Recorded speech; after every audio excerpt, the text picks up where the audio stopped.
سلامونه هیوادوالو، هیله ده چې روغ او جوړ اوسئ. ډېرو هیوادوالو بیا پوښتنې پوښتلي دي او په دې ویډیو کې غواړم یوې پوښتنې ته ځواب ورکړم.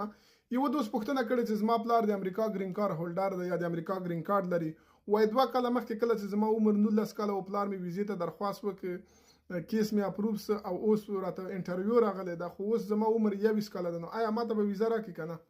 ډیره ښه پوښتنه ده او ډیره مغلقه پوښتنه ده، ځکه د امریکا قانون دا ده څوک چې د امریکا ګرین کارت لري هغوی کولی شي یوازې خپله میرمن، خپل خاوند او هغه بچیان چې عمرونه له 21 کالو څخه کم وي سمدلاسه امریکا ویزې ته درخواست ورته وکړي، چې معمولا له 1 څخه تر 3 کالو پورې وخت نیسي تر څو پورې ویزه ورته اویلیبل سي یا ویزه ورته موجوده سي او انټرویو ورته ورکړي.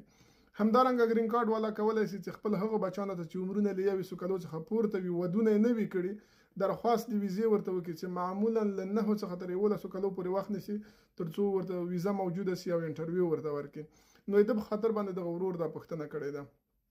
د امریکا یو قانون د په نامه د چایلډ سټاټس پروټیکشن اکټ، دغه قانون چې دا هغه کسان چې په امریکا کې له 21 څخه ټیټ وي ماشوم شمیرل کیږي او کله چې دغه کسان د امریکا مهاجرتي ویزې ته درخواست کوي په کوم ټایم کې چې د دوی دغه کیس په پینډینګ کې یعنی درخواست کړی خو تایید شوی نه یا اپروف شوی نه، دغه ټایم کې د دوی کوم عمر چې دا ورته کنګل کوي یا فریز کوي. د مثال په ډول کوم کس کا په 2022 کې د امریکا مهاجرتي ویزې ته درخواست کړی او د دوی عمر 18 کاله او تر 2023 پورې دغه اپلیکیشن وخت ونیوه او په 2023 کې دغه اپلیکیشن اپروف سه، نو دغه کس عمر په 2023 کې 18 کاله حسابېږي. دغه یو کال چې تیر سه په دغه وخت کې د عمر کنګل و.